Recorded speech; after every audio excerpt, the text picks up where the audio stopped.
আমি আছি কল্যাণী স্টেশনে, সবচেয়ে বড় ব্রিজ 2, 3, 1, 4 নম্বর প্ল্যাটফর্মকে জোড়ে এই ব্রিজটা, কল্যাণী ব্রিজ।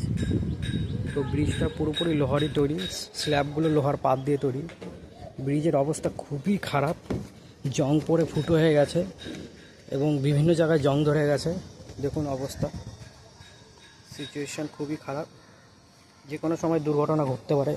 সবথেকে বেশি খারাপ অবস্থা হচ্ছে ব্রিজটার, দেখুন দেখাচ্ছি, ফুটো হয়ে গেছে পাতগুলো। এইখানে যদি কারোর পা ঢুকে যায় বা কোনো হিল তোলা মেয়ে যদি এর মধ্যে হিল ঢুকে যায়, তার কি অবস্থা হবে। আরও দেখাচ্ছি, অবস্থা খুবই খারাপ। এই দেখুন,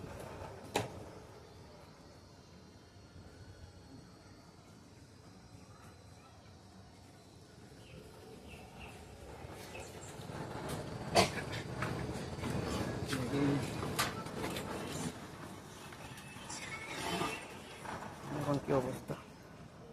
এখানে যদি কারোর পা ঢুকে যায়, যে কোনো সময় এখানে ভেঙে ঢুকে যেতে পারে।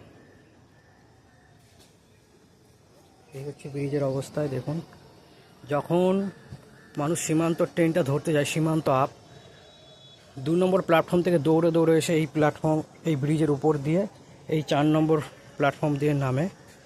তো তখন আমিও রেগুলার নামি। তো এই সিচুয়েশান অবস্থা খুবই খারাপ, যে কোনো সময় বিভৎস বড় অ্যাক্সিডেন্ট হতে পারে, কারণ এটা পুরো একদম পাতলা হয়ে গেছে জায়গাটা।